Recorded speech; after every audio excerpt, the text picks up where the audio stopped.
ουσιαστικά πτώχευση σε μνημόνια, με αποτέλεσμα να έχουμε υπέρμετρη φορολόγηση. Δεν μπορούμε να ανταπεξέλθουμε στη φορολόγηση αυτή. Τα χρήματα αυτά πηγαίνουν στο εξωτερικό και μάλλον Λουξεμβούργο. Δεν κυβερνάνε ελληνικές κυβερνήσεις πλέον, εδώ και 10-15 χρόνια. Κυβερνάνε τοποτηρητές των ξένων κέντρων αποφάσεων. Έτσι λοιπόν τους καλέσαμε εδώ στην πλατεία, χωρίς να κάνουμε έτσι μεγάλη διαφήμιση, για να μας ενημερώσουν πώς έφτασε η Ελλάδα σε αυτό το σημείο, πού φαγωθήκαν, ποιος τα έφαγε. Αν υπήρχαν λεφτά, μας βεβαίωσαν ότι πράγματι υπήρχαν και αναφέρονται για ορισμένα δισεκατομμύρια κατατεθειμένα σε τράπεζες του εξωτερικού, τα οποία είναι λεφτά των Ελλήνων όλων μας. Έτσι λοιπόν τους καλέσαμε εδώ για να μας αναλύσουν όλα αυτά τα δεδομένα και να μας πούν τρόπους απεξάρτησης από τα κέντρα αυτά εξουσίας, τις υπερκρατικές αυτές εξουσίας. Καλωσορίζουμε τον Γιάννη τον Καλογερόπουλο, πιστεύω είναι ο κύριος ομιλητής, ο οποίος θα μας δώσει ορισμένα στοιχεία, να μας ενημερώσει, γιατί αυτούς που έχουμε εκλέξει στη Βουλή, κόμματα, έτσι Διέρη και Βασίλευε, έχουν ομερτά. Κανένας δεν λέει την αλήθεια. Όταν τους ζητήσεις πώς δημιουργήθηκε το κρέος, από ποιους κτλ. Και αν υπάρχουν λεφτά κατατεθειμένα των Ελλήνων, των πραγματικών Ελλήνων, σε τράπεζες του εξωτερικού, σε κεντρικές τράπεζες, τα οποία είχαν κάνει πρόταση για να εξοφλήσουν το δημόσιο χρέος, αλλά οι κυβερνώντες δεν τα δέχονται αυτά. Θέλουν να εξοφληθούν τα χρήματα από τους ηθαγενείς, γηγενείς, αυτόχθονες Έλληνες. Η κρατική περιουσία έχει υποθηκευτεί, μάλλον την έχουν πάρει, και τον εναέριο χώρο, το υπέδαφος, τα πάντα. Αυτή τη στιγμή βάζουν χέρι μέσω φορολογίας, που σε 1, 2, 3, 5 χρόνια θα έχουμε τελειώσει όλοι. Θα τα έχουν πάρει και αυτά τα λίγα κτήματά μας. Καλωσορίζω και πάλι τα παιδιά. Συγχαρητήρια για την υπερπροσπάθεια που κάνετε, χωρίς να βάλετε ούτε μία δραχμή, έτσι, χωρίς να επιδοτηθείτε από κανέναν. Είναι προς τιμήν σας. Ευχαριστούμε.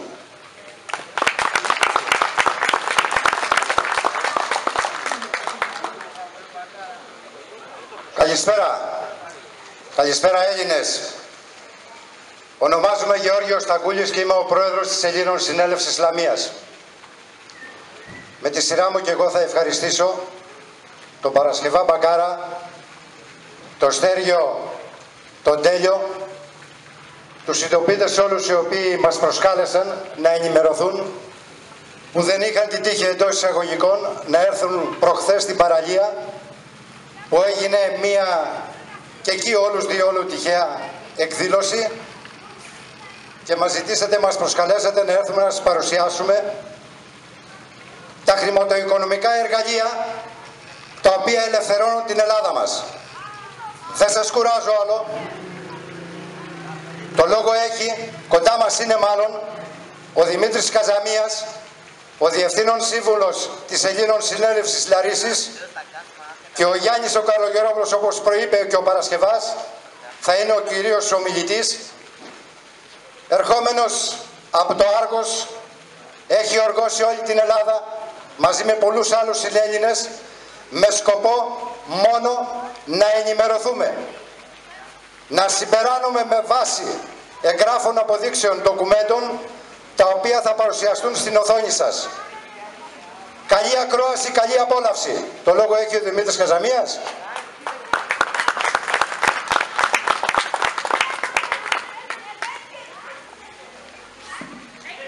Σας ευχαριστώ πάρα πολύ. Είναι μεγάλη μου τιμή να βρίσκομαι στην ηρωική πόλη του Ανδρέα Ανδρούτσου. Πρέπει από εδώ να ξεκινήσει ένα στήλακος αγώνα, γιατί το να καθόμαστε και να περιμένουμε από αυτά τα προδοτόσκυλα, όλα τα κομματόσκυλα τα οποία μας φέρανε σε αυτή την θέση, από αυτούς να μας ξεχρεώσουν, να πάψουν τα μνημόνια, να ζήσουμε καλύτερα, δεν υπάρχει περίπτωση να γίνει αυτό το πράγμα. Σας το υπογράφω. Όταν όταν το 2010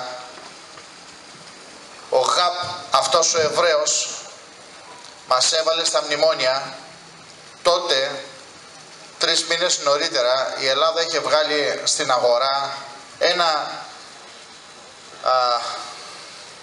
ένα ομόλογο και ζητούσε 12 δισεκατομμύρια. Από το ομόλογο αυτό, από τις αγορές και τους επενδυτές, η Ελλάδα άντλησε 48,5 δισεκατομμύρια. Αυτό λοιπόν το προδοτόσκυλο, ο Γεώργιος Ανδρέας Τσάτ Μινέικο Παπανδρέου στο Καστελόριζο μας είπε ψέματα. Και είπε ψέματα ότι μπαίνουμε σε μνημόνιο γιατί η Ελλάδα δεν μπορεί να αντλήσει λεφτά από τις αγορές. Ακόμα ένας Εβραίος συμπληρώνει τη λίστα των εχθρών μας. Ακόμα ένας προσπάθησε να καταστρέψει την Ελλάδα και μας έβαλε σε μνημόνιο την ώρα που ήταν πρωθυπουργός, έχοντας όλες αυτές τις υπερεξουσίες, να φέρει μία σύμβαση του εξωτερικού και να την νομιμοποιήσει μέσα στην πατρίδα μας. Την ιστορία την ξέρετε όλοι. Είχαν όμως αυτά τα προδοτόσκυλα το δικαίωμα να κάνουν κάτι τέτοιο? Αναρωτηθήκατε ποτέ? Σας το λέω με τα λόγου γνώσης και σε λίγο θα σας παραθέσουμε και όλες τις αποδείξεις. Όχι, δεν είχαν κανένα δικαίωμα να κάνουν κάτι τέτοιο, κανένα δικαίωμα δεν νομιμοποιούνταν να μας βάλουν στο μνημόνιο χωρίς να ρωτήσουν τον γηγενή αυτόχθονα ηθαγενή Έλληνα και ιδιοκτήτη αυτών των ιερών χωμάτων που ο συμπολίτης σας Ανδρέας Ανδρούτσος πολέμησε κατά της Οθωμανικής Αυτοκρατορίας και πολέμησε να καταστήλει τον τουρκικό ζυγό.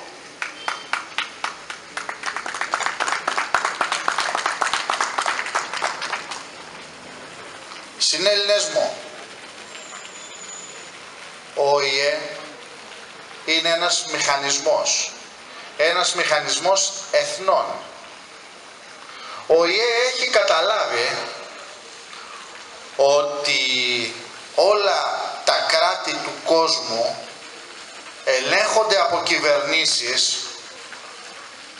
που δεν εκπροσωπούν τους πληθυσμούς του κράτους. Το έχουμε δει και το έχουμε νιώσει στο πετσί μας. Προχτές, όταν λέω προχτές, πέρυσι τέτοιο καιρό, το άλλο προδοτόσκυλο, ο Σίπρας, καλά το λέω, Σίπρα, άλλος Εβραίος κι αυτός, το γένος Σιπρά, πήρε ένα δημοψήφισμα του 65% που ψήφισαν οι Έλληνες όχι να μην ψηφιστεί άλλο μνημόνιο, όχι να μην ψηφιστεί μεσοπρόθεσμο, όχι να μην απολέσουμε εθνική κυριαρχία, και αυτό το προδοτόσκυλο το έκανε ναι. Κορόιδεψε όλους τους Έλληνες και πολύ περισσότερο μεταποίησε απόφαση έθνους. Γιατί το δημοψήφισμα είναι απόφαση έθνους.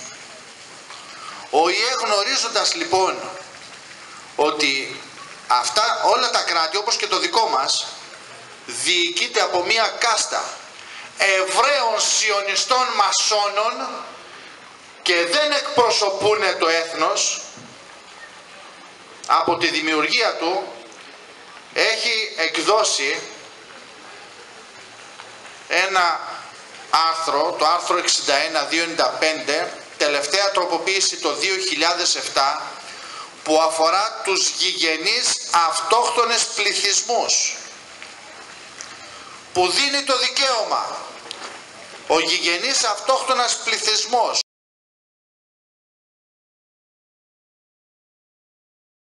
είναι αναγκαία συνθήκη όλων των εθνών, όλων των κρατών. Δεν αναρωτηθήκατε γιατί ρε παλικάρια πρέπει να μπούμε στο αγγλικό δίκαιο? Θα σας πω εγώ γιατί. Γιατί από τότε που υπογράφτηκε αυτή η σύμβαση δεν σας ανήκει καμία περιουσία και δεν μας ανήκει. Αυτό υπογράψανε.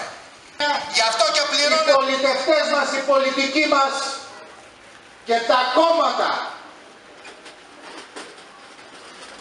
Ότι αν αύριο μεθαύριο ο δανειστής του αρέσει αυτό το σπίτι, βγάζει μια διαταγή κατάσχεσης και το πήρε. Και δεν μπορεί κανείς, μα κανείς, να αντιδράσει ή να καταθέσει ασφαλιστικά μέτρα ή οποιαδήποτε αντιαγωγή ή οτιδήποτε ανακοπή αυτής της απόφασης.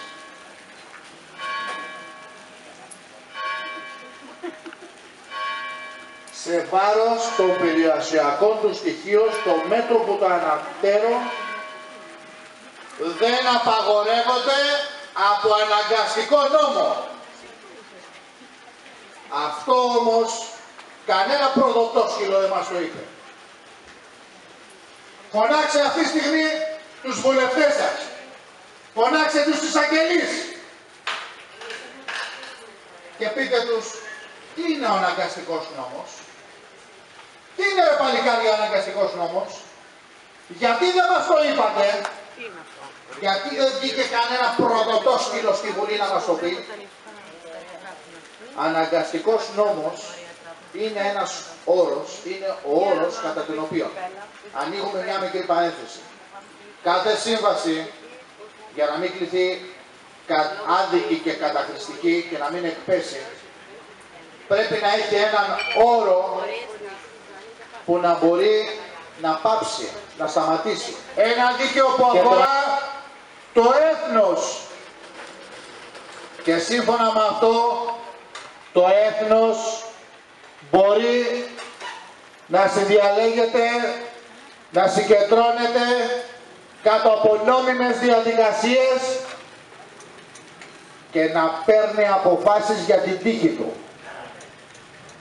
Ο αναγκαστικός νόμος είναι ο μηχανισμός άμυνας του έθνους των Ελλήνων. Καλώ αυτή τη στιγμή το Γιάννη τον Καλογερόπουλο. Έλληνες, ήρθε η ώρα να ξυπνήσουμε και να λάβουμε τη γνώση που πρέπει. Ένα μεγάλο ευχαριστώ από μένα. Όλοι και να μου δώσετε τη διαχείριση του σπιτιού σας, των χωραφιών σας, των χρημάτων σας σε μένα. Να αποφασίζω εγώ αν θα σας δανείσω, αν θα δανειστώ εγώ για σας, γιατί θα σας λέω ότι έχετε ανάγκη δανεισμού, αν θα σας κατασχέσω το σπίτι, το χωράφι, το οικόπεδο, ό,τι θέλω εγώ τέλος πάντων, και πόσο φόρο θα σας βάλω. Θα το κάνετε μωρέ, θα μου δώσετε τέτοια δικαιοδοσία. Θα μου δώσετε τη διαχείριση του σπιτιού σας, τη ζωή σας. Σε αυτά τα παιδιά εκεί, στα κόμματα, γιατί το κάνετε. Γιατί τους δίνετε για 4 χρόνια τη διαχείριση της ζωής σας, της περιουσίας σας, των φόρων σας, του κράτους μας και τους έχουμε και ασυλία. Γιατί.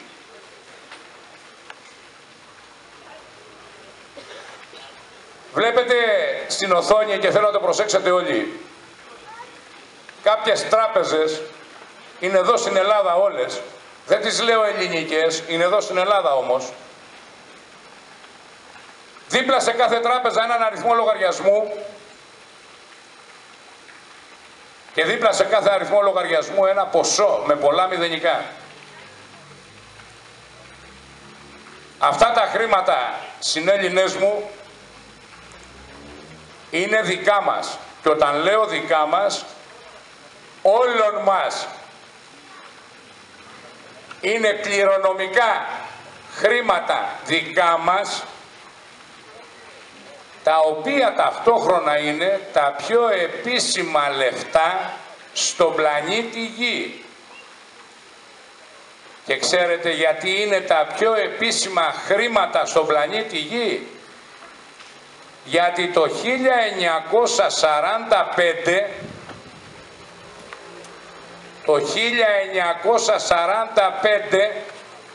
ανήμερα τα Χριστούγεννα στις 25 Δεκεμβρίου, μόλις ακριβώς ελευθερωθήκαμε από τους Γερμανούς, στη Βουλή τότε ψηφίσανε και δώσανε αυτά τα χρήματα σε ένα παγκόσμιο ταμείο που ιδρύθηκε στο Bretton Woods στην Αμερική. Το ταμείο ονομάζεται Ομοσπονδιακό Αποθεματικό. Ξαναλέω, Ομοσπονδιακό Αποθεματικό. Στα αγγλικά ονομάζεται Federal Reserve System.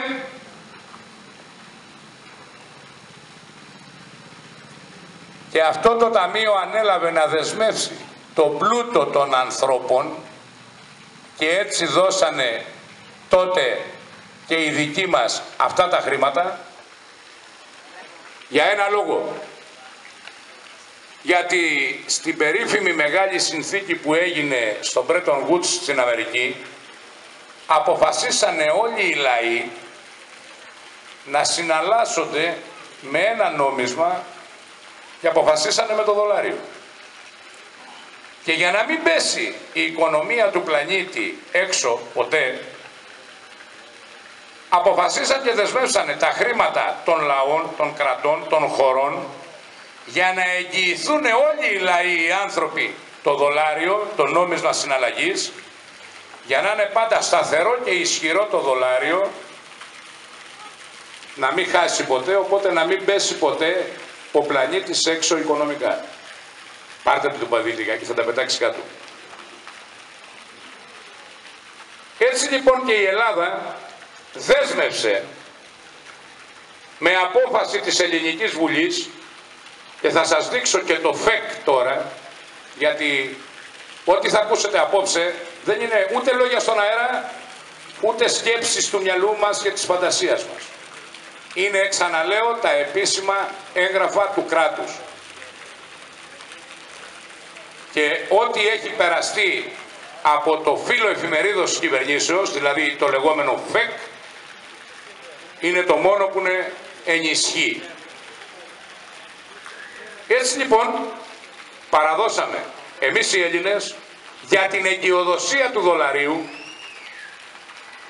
στο Bretton Woods, στη συνθήκη αυτή και συγκεκριμένα στο Federal Reserve System, 115 τρισεκατομμύρια δολάρια, όχι δισεκατομμύρια, προσέξτε τι λέω, 3 εκατομμύρια δολάρια 115,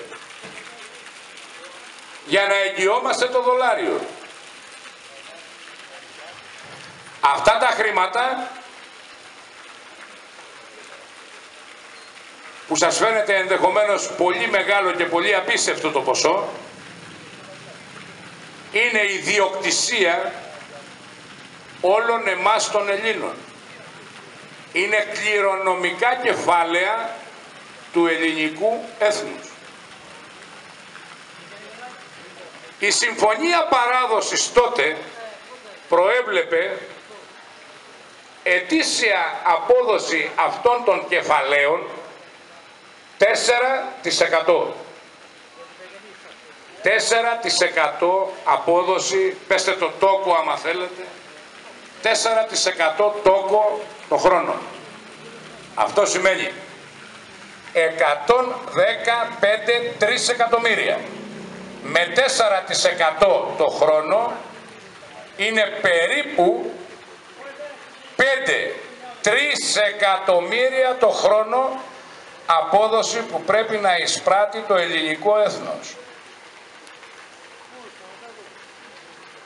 Καταλαβαίνετε γιατί πόσο μιλάμε ετησίως.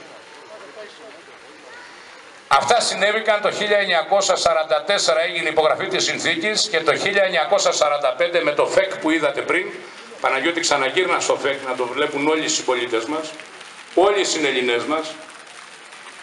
Το ΦΕΚ που σας δείχνω είναι το ΦΕΚ που δημοσιεύτηκε η συνθήκη του Bretton Woods, την οποία μάλιστα περάσανε με αναγκαστικό νόμο. Μεγενθύνε το λίγο να το δούμε, είναι εφημερίδα της κυβερνήσεως του Βασιλείου της Ελλάδος, εν Αθήνες, 27 Δεκεμβρίου του 1945. Αναγκαστικός νόμος 766.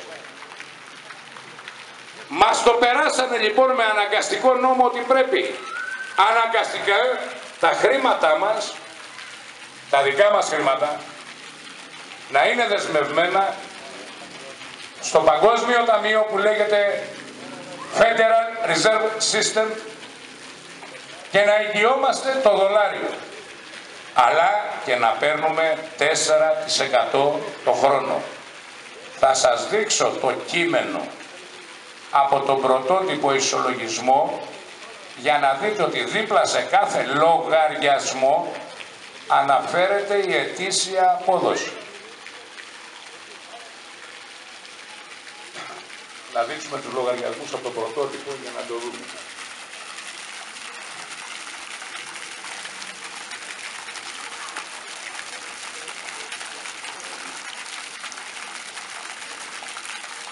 Αυτά τα 5 τρισεκατομμύρια το χρόνο που ανήκουν σε εμάς το ελληνικό έθνος ως παράγωγα τόκι, τον υποδέσμευση για ιδιοδοσία του δολαρίου λογαριασμών, εάν πέρανε στη χώρα και τα χρησιμοποιούσαν, εδώ είναι το πρωτότυπο η λογαριασμή κατευθείαν από τον παγκόσμιο ισολογισμό, γιατί προσέξτε τώρα το τρελό της ιστορίας του.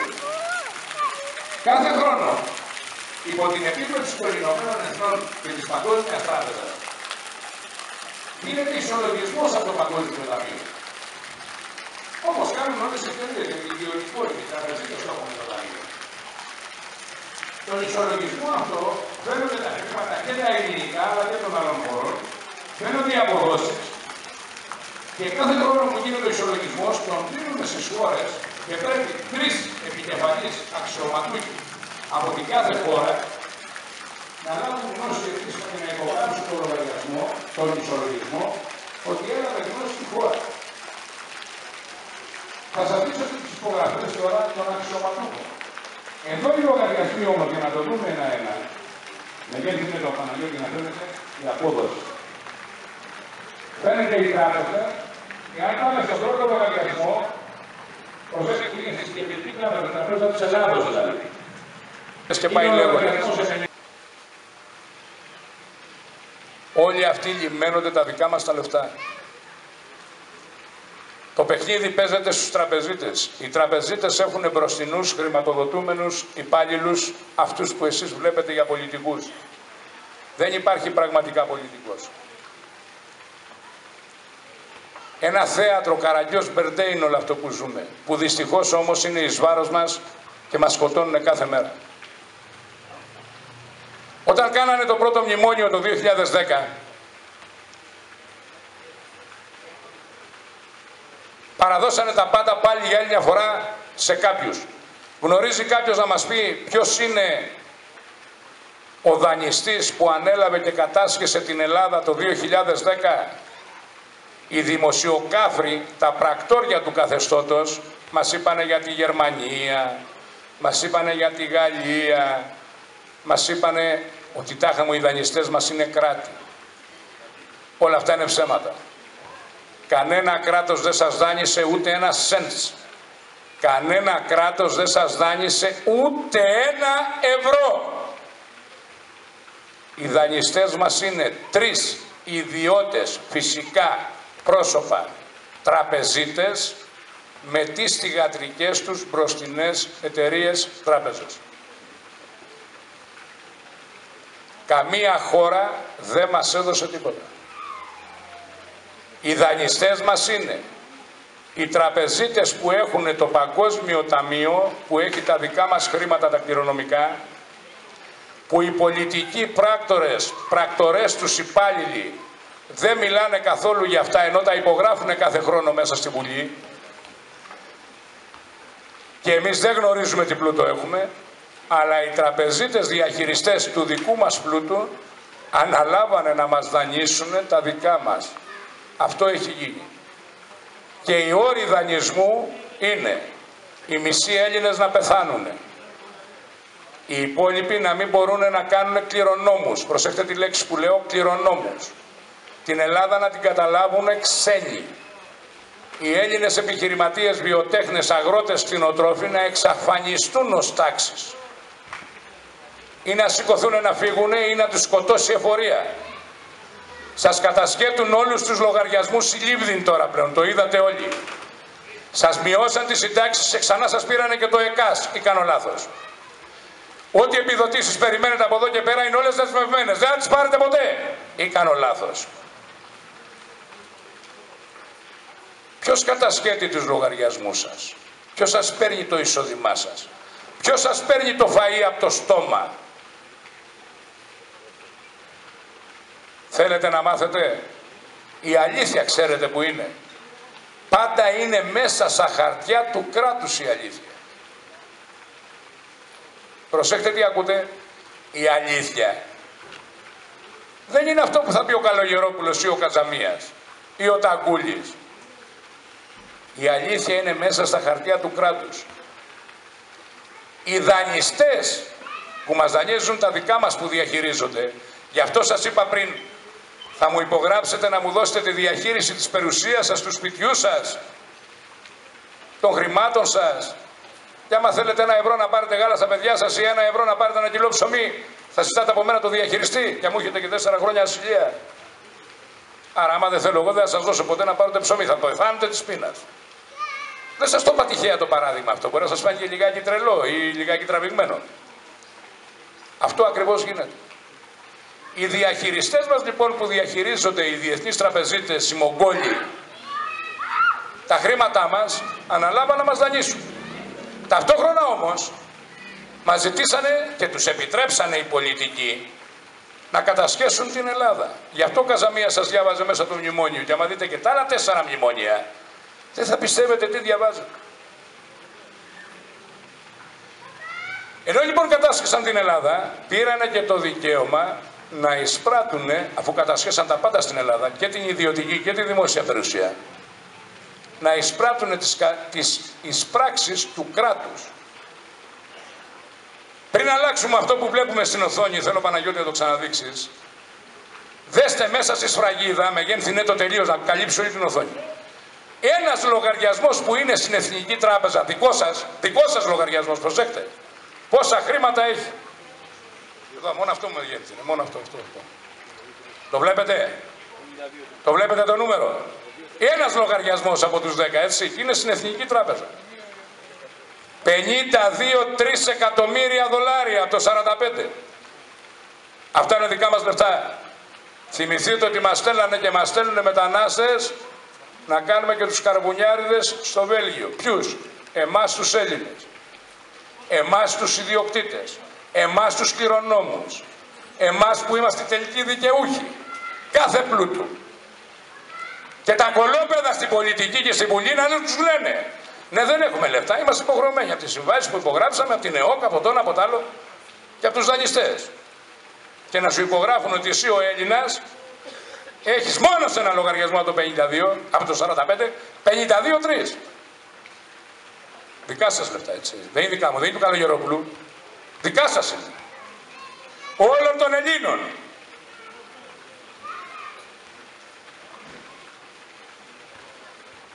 Έχει τεράστια σημασία να δείτε τα στοιχεία και να μπείτε στη διαδικασία να κατανοήσετε ποια είναι τα περιουσιακά μας στοιχεία.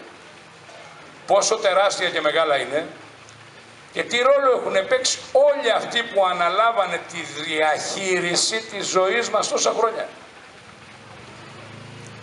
Το θέμα δεν είναι το ένα κόμμα αν είναι κακό ή το άλλο κόμμα αν είναι καλό. Εγώ δεν σας μιλάω κομματικά, πρέπει να το καταλάβετε. Σας μιλάω για την ιδιοκτησία μας. Μόνο γι' αυτό μιλάω. Τι έχουμε? Ιδιοκτησία. Από εκεί και πέρα ο καθένας πρέπει να πάρει τα στοιχεία να τα ελέγξει, όπου βρει βουλευτή και κομματόσκυλο να του τα τρίψει στη μούρη και να του πει: «Εδώ πες μου αν είναι αλήθεια ψέματα», αλλά τι να σου πει, ότι είναι ψέματα το ΦΕΚ του κράτους? Δεν γίνεται να είναι ψέματα. Να τους αναγκάσετε να πάρουν θέση και να σας πούνε την αλήθεια. Και από εκεί και πέρα οφείλετε να πάρετε θέση εσείς για τον εαυτό σας, για την οικογένειά σας και για την πατρίδα σας. Αυτά τα χρήματα είναι μόνο δικά μας. Τα παράγωγά του στόκι τόσα χρόνια είναι μόνο δικά μας. Μας τα κρύβουν επιμελώς. 5 τρισεκατομμύρια το χρόνο είναι μόνο οι αποδόσεις που έχουμε. Έπρεπε αντί για κυβόληθους αυτή η πλατεία, αν αυτά τα λεφτά 5 τρισεκατομμύρια το χρόνο ερχόντουσαν μέσα στην Ελλάδα και τα χρησιμοποιούσαμε, αντί να έχει κυβόληθους η πλατεία, να έχει ράβδους χρυσού κάτω. Και σοβαρολογώ και κυριολεκτό. Και τα πεζοδρόμια πρέπει να ήταν χρυσά. Η μεγάλη παραπλάνηση τόσα χρόνια, η διχόνια και η διαίρεση που μας ρίχνουν και μας παίρνουν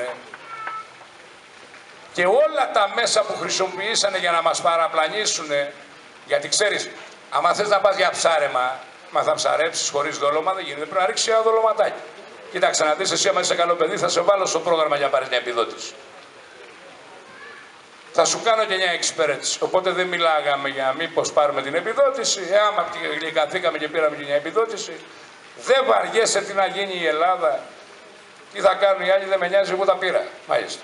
Μας κάνανε δηλαδή τα αδέρφια να κοιτάμε ο καθένας το ατομικό του συμφέρον και να στρεφόμαστε ο ένας εναντίον του άλλου. Και να σκοτώνουμε ο Έλληνας τον Έλληνα. Με χιλιάδες τρόπους. Ή δεν είναι έτσι?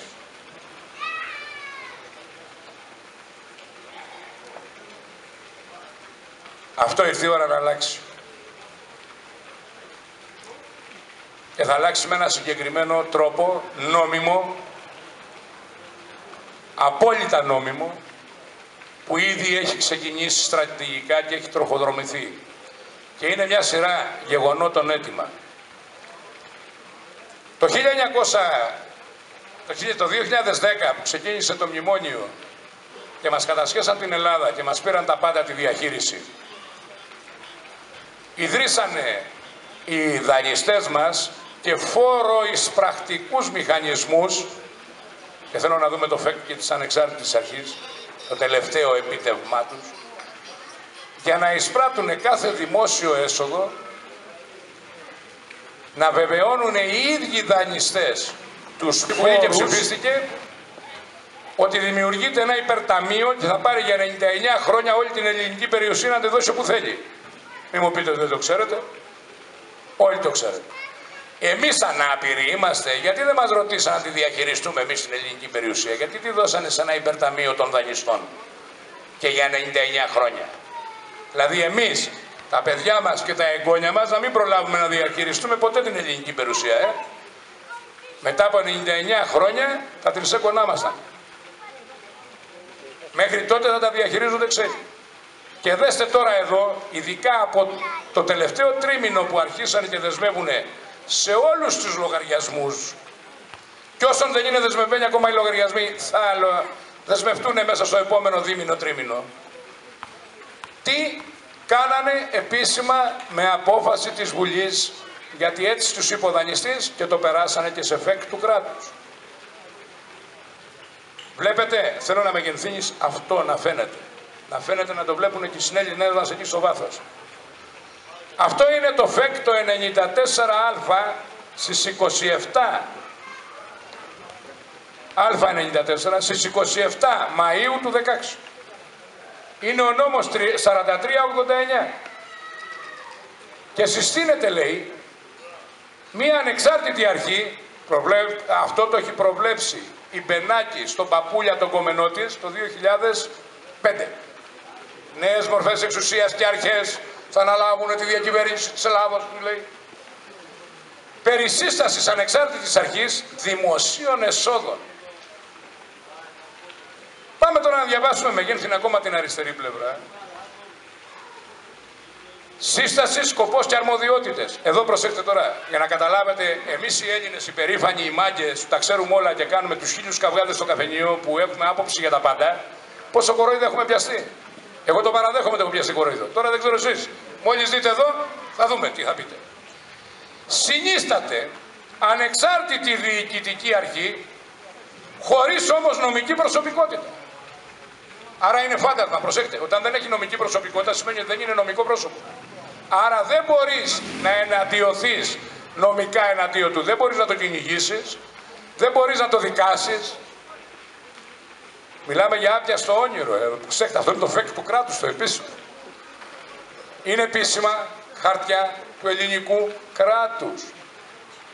Συνίσταται λοιπόν μια ανεξάρτητη διοικητική αρχή, χωρίς νομική προσωπικότητα, με την επωνυμία ανεξάρτητη αρχή δημοσίων εσόδων. Τι λέτε ρε. Στο εξής η αρχή, έτσι θα ονομάζεται, και με σκοπό, προσέξτε ποιον σκοπό, τον προσδιορισμό, τη βεβαίωση και την ίσπραξη των φορολογικών, των τελωνειακών και λοιπόν δημοσίων εσόδων. Καταλαβαίνετε τι λέει εδώ το χαρτί του κράτους. Ότι συνίσταται μια ανεξάρτητη αρχή η οποία δεν έχει ονοματεπώνυμο, απλά θα τη λέμε έτσι αρχή από εδώ και πέρα, χωρίς το Δία, γιατί αν πούμε και την αρχή και το Δία, το βάλουμε όλο μαζί. Αυτή η αρχή λοιπόν δεν είναι νομική προσωπικότητα. Άρα δεν μπορείς να την δικάσεις, δεν μπορείς να εναντιωθείς νομικά εναντίον της, δεν μπορεί να της κάνεις τίποτα. Δεν είναι νομική προσωπικότητα. Προσέξτε το. Είναι φυσική οντότητα δηλαδή. Είναι ένας άνθρωπος, ατομική επιχείρηση, τι είναι. Πρώτη φορά στην παγκόσμια ιστορία ιδρύεται κάτι που με επίσημο χαρτί κράτους δηλώνεται φάντασμα και δεν έχει νομική προσωπικότητα. Αλλά αυτό το φάντασμα, προσέξτε τώρα εδώ στην πρώτη λέξη να μείνετε, είναι το μόνο που μπορεί να προσδιορίζει, να κάνει προσδιορισμό τι φόρους θα πληρώνουν. Δηλαδή αν το φάντασμα αποφασίσει φέτος όσοι κάνατε δήλωση, ξέρετε πολύ καλά ότι σας ζητείτε να πληρώσετε 100% προκαταβολή φόρου για την επόμενη δήλωση. Σωστά ή λάθος? 100% από τα τώρα για την επόμενη δήλωση. Δεν τεράστια σημασία, θα το καταλάβουμε. Για να ακούσουμε το βίντεο.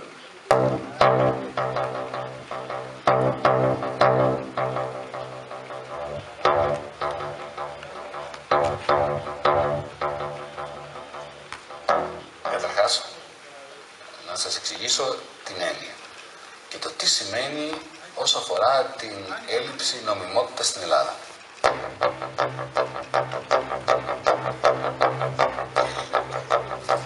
Το γεγονός ότι ο Υπουργός Οικονομικών έχει την ευθύνη για όλα αυτά τα ζητήματα, έχει την πολιτική ευθύνη απέναντι στη Βουλή για την ασκούμενη πολιτική, για την διαπραγμάτευση, αλλά δεν έχει στη δικαιοδοσία του τις βασικές υπηρεσίες του Υπουργείου Οικονομικών και συγκεκριμένα τη Γενική Γραμματεία Δημοσίων Εσόδων, η οποία είναι μια τρόικα εν κράτη. Ήταν εντελώς ξένο κομμάτι του Υπουργείου από εμένα. Το οποίο ξέρετε τι σημαίνει. Σημαίνει ότι ουσιαστικά έχω την πολιτική ευθύνη χωρίς να έχω τον έλεγχο. Αυτό είναι ένα παράδειγμα. Δεν έχει στη δικαιοδοσία του και συγκεκριμένα τη Γενική Γραμματεία Δημοσίων Εσόδων, η οποία είναι μια τρόικα εν κράτη. Τρόικα εν κράτη. Εντελώς ξένο. Εντελώς ξένο. Εντελώς ξένο κομμάτι του Υπουργείου από εμένα. Το οποίο ξέρετε τι σημαίνει. Σημαίνει ότι ουσιαστικά έχω την πολιτική ευθύνη χωρίς να έχω τον έλεγχο. Ο Υπουργός Οικονομικών τα λέει αυτά, έτσι. Δεν τα λέει ο Καλογερόπουλος. Προσέξτε, έχει τεράστια σημασία. Πάμε να το ξανακούσουμε, γιατί μπορεί να μην το καταλάβαμε καλά. Εγώ δεν τα πιάσα όλα, θέλω να τα ξανακούσω. Για ξαναπάμε.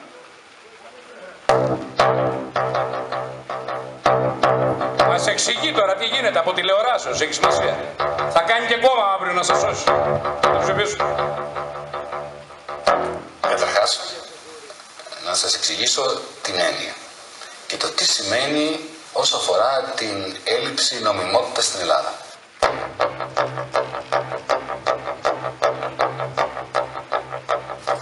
Το γεγονός ότι ο Υπουργός Οικονομικών έχει την ευθύνη για όλα αυτά τα ζητήματα, έχει την πολιτική ευθύνη απέναντι στη Βουλή για την ασκούμενη πολιτική, για την διαπραγμάτευση, αλλά δεν έχει στη δικαιοδοσία του τις βασικές υπηρεσίες του Υπουργείου Οικονομικών και συγκεκριμένα τη Γενική Γραμματεία Δημοσίων Εσόδων, η οποία είναι μια τρόικα εν κράτη. Ήταν εντελώς ξένο κομμάτι του Υπουργείου από εμένα. Το οποίο ξέρετε τι σημαίνει. Σημαίνει ότι ουσιαστικά έχω την πολιτική ευθύνη χωρίς να έχω τον έλεγχο. Αυτό είναι ένα παράδειγμα.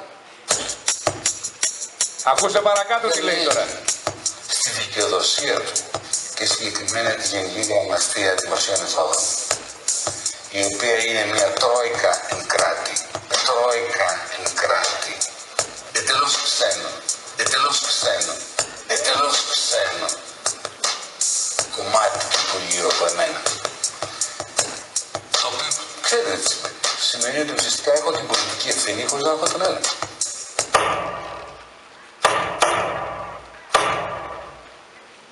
Προσέξτε παρακάτω τι λέει τώρα. Γιατί δεν τι λέει για την εθνική κυριαρχία, αλλά και τι λέει τώρα που έβαλε μέσον ο Υπουργός Οικονομικών κατά τα άλλα, πίσω από την πλάτη της Τρόικα να μάθει τι γίνεται. Τα δεδομένα της Γενικής Γραμματείας Δημοσίων Εσόδων και η Γενική Γραμματεία Δημοσίων Εσόδων υπόκειται στον Υπουργό Οικονομικών. Το γεγονός ότι εγώ χρειάστηκε να μιλήσω με κάποιες υπηρεσίες εντός του Υπουργείου, πίσω από την πλάτη της Τρόικας εν κράτη μέσα στο Υπουργείο, καταδεικνύει την προσπάθεια που κάναμε για ουσιαστικά ανάκτηση εθνικής κυριαρχίας. Το καταλάβατε τι είπε στο τέλος. Έχουμε χάσει την εθνική μας κυριαρχία και τάχα μου έκανε προσπάθεια πίσω από την πλάτη της Τρόικας να κάνουμε ανάκτηση εθνικής κυριαρχίας. Για να καταλάβετε πόσο συνειδητά μας κοροϊδεύουν όλοι. Ακούστε να δείτε πόσο απλά τα πράγματα.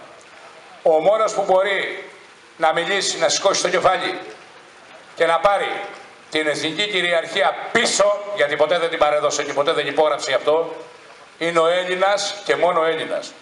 Είμαστε εμείς οι Έλληνες για να το τελειώσουμε το πανηγύρι. Όλοι αυτοί που πέρασαν από τις κυβερνήσεις είναι μόνο υπάλληλοι των τραπεζιτών. Εμείς είμαστε ιδιοκτήτες. Σας το ξαναλέω. Ο Καζαμίας είπε, εδώ ήρθαμε από την εθνική οδό. Σωστά. Δεν ήρθαμε από την κρατική οδό. Γιατί λέμε εθνική οδό και δεν λέμε κρατική? Γιατί η οδός είναι του έθνους. Μιλάμε για την εθνική περιουσία. Σωστά. Μιλάμε για την εθνική κυριαρχία. Σωστά. Γιατί ποτέ δεν είπαμε τη λέξη κρατική κυριαρχία, αλλά λέμε εθνική? Γιατί το κράτος δεν έχει τίποτα. Το έθνος τα έχει όλα. Γι' αυτό και όλα είναι ιδιοκτησία, περιουσία του έθνους. Και ακούστε προσεκτικά τι θα σας πω, γιατί αυτό που θα σας πω το ξέρετε. Κάθε Έλληνας, μέλος του ελληνικού έθνους, μέλος του ελληνικού γένους, εξ αίματος είναι ο κληρονόμος κάθε ελληνικής εθνικής περιουσίας. Ο μοναδικός που κληρονομεί, δηλαδή που του έρχεται ο κλήρος και έχει την νομή, η νομή είναι η διαχείριση, κάνω το κουμάντο δηλαδή,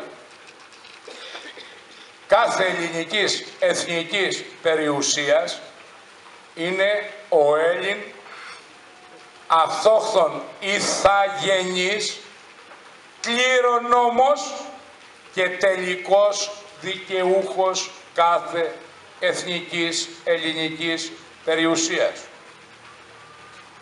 Ακούστε πόσο απλά είναι κάποια πράγματα, γιατί σας λέω τα ξέρετε. Ο παππούς σου όταν έφυγε από τη ζωή είχε 100 στρέμματα χωράφι. Δεν άφησε χαρτιά. Έφυγε ξαφνικά. Εγώ μπορώ να έρθω να κληρονομήσω τον παππού σου? Όχι βέβαια. Ποιος μπορεί μόνο να κληρονομήσει τον παππού σου? Οι εξαίματος συνεχιστές, τα παιδιά του και τα εγγόνια του. Σωστά ή λάθος? Ας μην άφησε χαρτιά. Σε κάθε ελληνική εθνική περιουσία, που η εθνική περιουσία δεν έχει χαρτιά. Το έδαφος, το ελληνικό, το εθνικό δεν έχει τίτλους. Το υπέδαφος δεν έχει τίτλους. Ό,τι έχει μέσα το υπέδαφος, κάρβουνο έχει, πετρέλαιο έχει, ουράνιο έχει, χρυσό έχει, δεν έχει τίτλους. Ποιος το κληρονομεί? Μόνο οι Έλληνες συνεχιστές εξαίματος. Αυτοί είναι οι κληρονόμοι και τελικοί δικαιούχοι.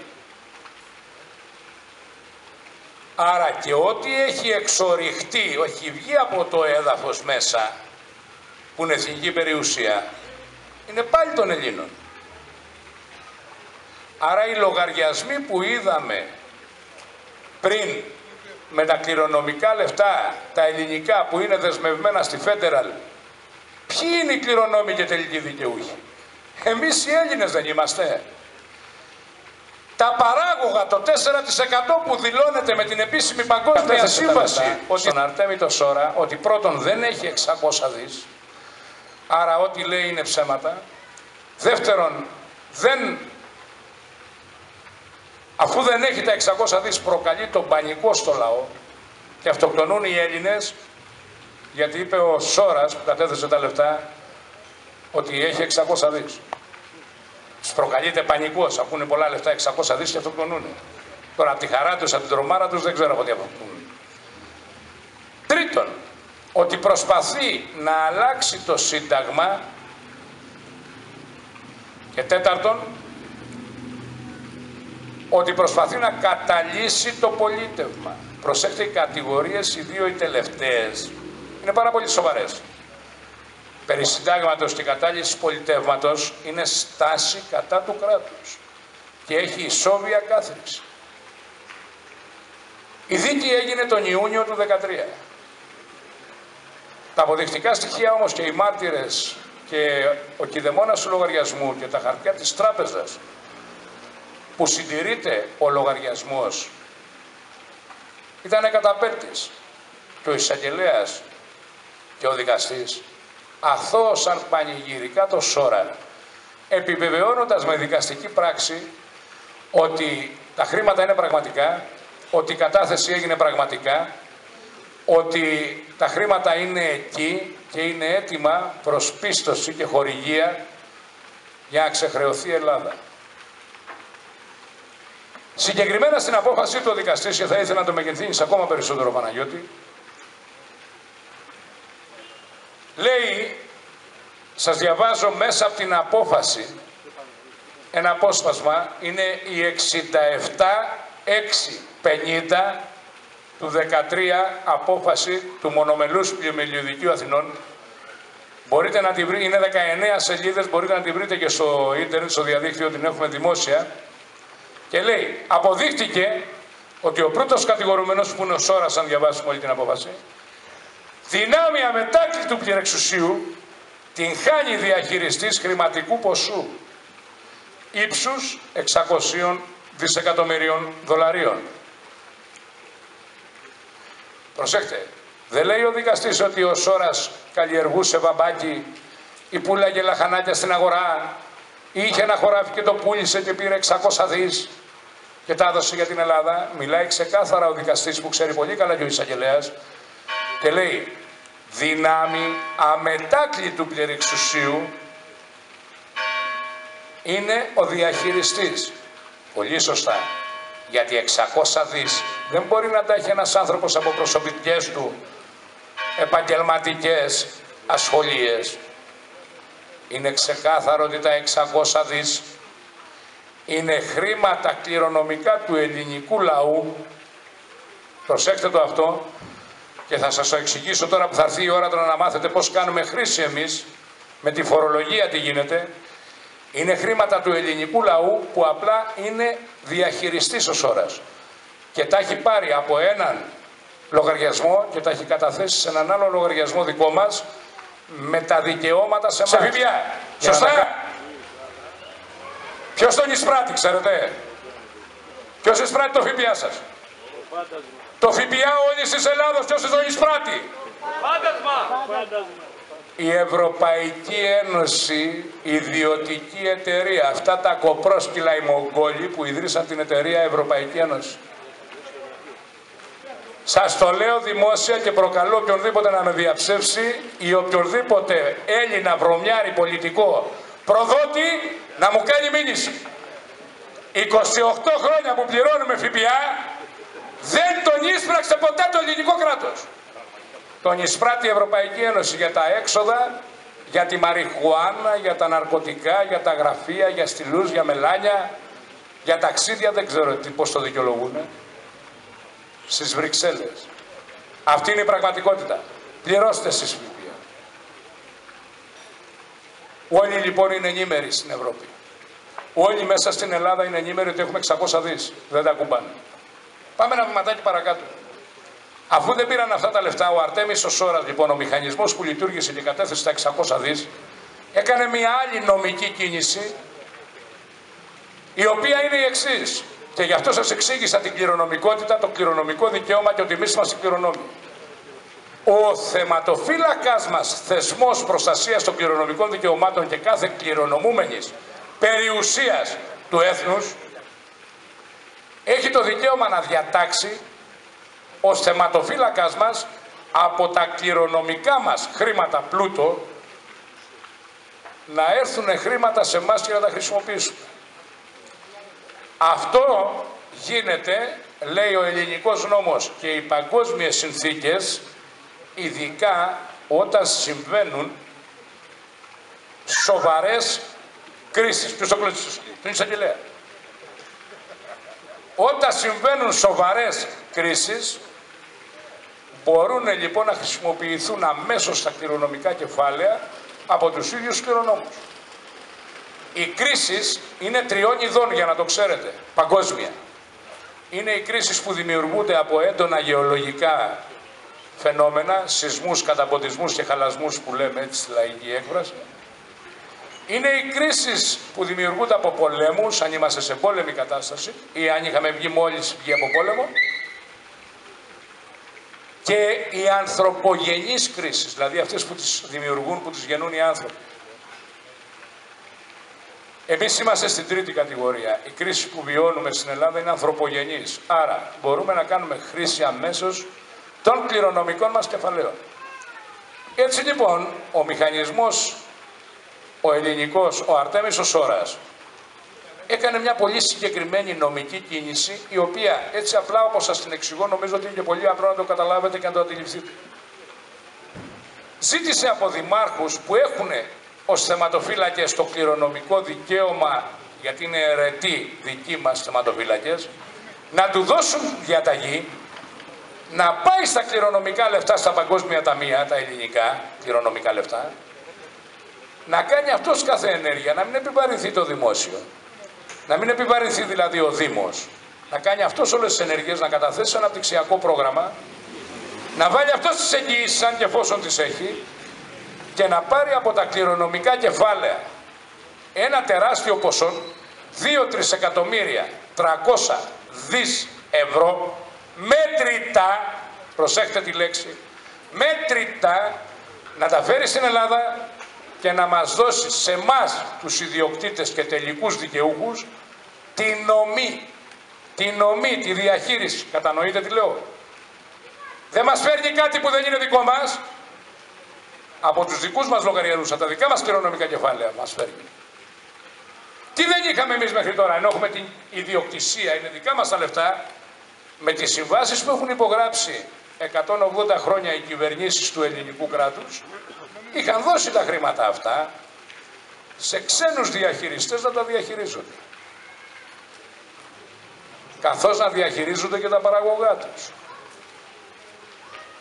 Ο Αρτέμις ο Σόρας παίρνει εντολή από τους δημάρχους να μην πάει να δει όπου φως και να μπει μέσα, αλλά να πάει μόνο στα δικά μας χρήματα, να πάρει από τους δικούς μας λογαριασμούς αυτή την εξουσιοδότηση διαταγή του δίνει και να μας φέρει από τα δικά μας χρήματα ένα κομμάτι και να μας δώσει σε κάθε έναν από εμάς, που είναι δικά μας κληρονομικά λεφτά, τη νομή, τη διαχείριση.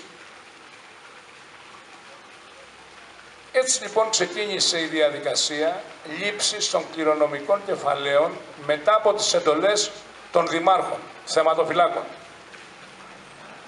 Αυτή η διαδικασία κράτησε περίπου 1,5 χρόνο. Ολοκληρώθηκε όμως το 2015, τέλος Μαρτίου. Την ώρα που ολοκληρώνεται αυτό, ενημερώνει την κυβέρνηση και όλους τους διεθνείς οργανισμούς ξανά ως ώρας.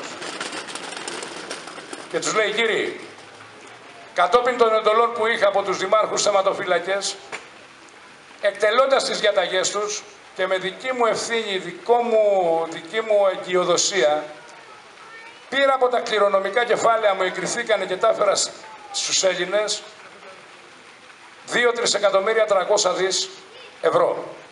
Ταυτόχρονα τους λέει, πάλι από τα κληρονομικά κεφάλαια έχω καταθέσει ήδη στους Έλληνες με τη μορφή επιταγή τραπέζης, ξαναλέω, με τη μορφή επιταγή τραπέζης, ομόλογα της Federal δηλαδή, 600 δις δολάρια.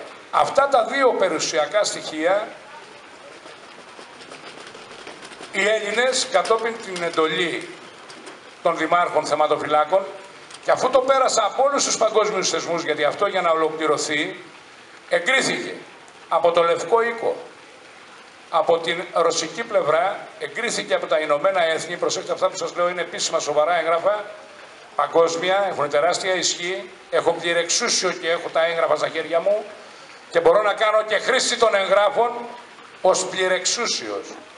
Γιατί είναι παγκόσμιες αναγνωρίσεις, επικυρώσεις και διαταγές, οι Έλληνες κληρονόμοι και τελικοί δικαιούχοι να χρησιμοποιήσουν τα χρήματά τους. Και ο Δημήτρης ο Καζαμίας που είναι δίπλα μου έχει. Και ο Γιώργος ο Ταγκούλης έχει. Διρεξούσιο. Και πολλοί Έλληνες ανάμεσά μας. Γι' αυτό και λέω ένα, δημόσια στην πλατεία σας. Διευθυντές τραπεζών, διευθυντές ταμείων και έφοροι θα βελάξουν στην κυριολεξία. Ή θα εκτελέσουν την αποπληρωμή κάθε χρέους του Έλληνα ή θα πάνε μέσα για πάντα. Αφού επικύρωσε όλος ο πλανήτης και όλοι οι παγκόσμιοι θεσμοί ότι έχουμε 2.300.300.000 ευρώ μετρητά και 600 δις δολάρια σε επιταγές τραπέζης της Federal, ερχόμαστε τώρα αυτό που μας επικυρώσανε, αυτό να πράξουμε. Οι Έλληνες, εμείς, είμαστε ιδιοκτήτες, είμαστε κληρονόμοι και είμαστε τελικοί δικαιούχοι. Αυτό που δεν είχαμε μέχρι τώρα είναι την νομή αυτών των χρημάτων. Και πρέπει να το καταλάβουμε όλοι απλά. Έχεις ένα χωράφι 100 στρέμματα, είναι δικό σου, αλλά δεν έχεις νομή. Γιατί? Γιατί καλός ή κακός κάποτε το έδωσε σε έναν διαχειριστή ο παππούς σου. Μάλιστα. Και μπορεί να μην έχεις και την κατοχή, να το έχει δώσει ο διαχειριστής σε έναν άλλον να το κατέχει. Ήρθε η ώρα λοιπόν να πάρουμε τη νομή του δικού μας περιουσιακού πλούτου, της δικής μας περιουσίας. Εδώ βλέπετε την ενημέρωση το Μάρτιο του 2015 του Αρτέμι του Σόρα προς τον Έλληνα Πρωθυπουργό, προς τον Υπουργό Οικονομικών, τον Εισαγγελέα πάντα και τον Πρόεδρο του Αριού Πάγου. Έχει τεράστια σημασία να καταλάβετε νομικά. Κάθε κίνηση που κάνει ο Σόρας ενημερώνει το Υπουργείο Δικαιοσύνης και τους ανώτατους δικαστές, τον Πρόεδρο και τον Εισαγγελέα και όλους τους αεροπαγίτες. Ξέρετε, κάποιοι λένε ότι είναι υπόδικος, είναι φυγόδικος, είναι απατεώνας, είναι έτσι, είναι αλλιώς, θα τον κλείσουν μέσα. Δεν τον προλάβανε αυτή τη βδομάδα, δεν συλλάβουν την άλλη. Να το ψάχνει το FBI, να το ψάχνει η Ιντερπολ, να το ψάχνει το λιμεναρχείο, ξέρω εγώ, στις Λιβανάτες. Μπορεί πολλοί να το ψάχνουν, αλλά 4 χρόνια τώρα βγαίνει δημόσια σε καφετέριες, σε πλατείες, κάνει ομιλίες, δίνει στοιχεία, ενημερώνει την ανώτατη δικαιοσύνη της Ελλάδος, όλους τους παγκόσμιους θεσμούς, αλλά τελικά δεν το πιάσαμε. Για να ρωτηθείτε τι παραπλάνηση μπορεί να έχετε φάει όσοι ξέρετε, έστω και αποσπασματικά για αυτά τα χρήματα και για τον Αρτέμι το Σόρα, πόσο ψέμα μπορεί να έχετε φάει που διασπείρουν επίτηδες τα κομματόσκυλα για να μην ξυπνήσουμε μόλις μάθουμε την αλήθεια. Εμείς λοιπόν έχουμε όραμα, έχουμε σχέδιο για τη χώρα. Εσείς ρημάξατε τον τόπο.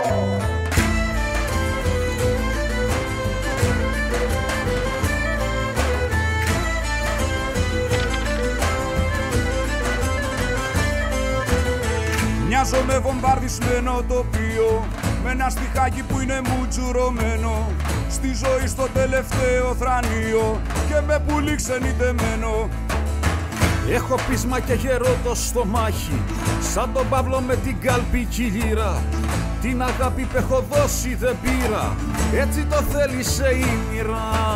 Άιντε να σταθώ στα πόδια μου μετά από τόσα χτυπήματα. Έχω ξεχάσει τα βήματα, μα δεν με παίρνει να πω δεν μπορώ. Πρέπει να μπω στο χώρο. Άιντε να σταθώ στα πόδια μου μετά από τόσα χτυπήματα. Έχω ξεχάσει τα βήματα, μα δεν με παίρνει να πω δεν μπορώ. Πρέπει να μπω στο χώρο.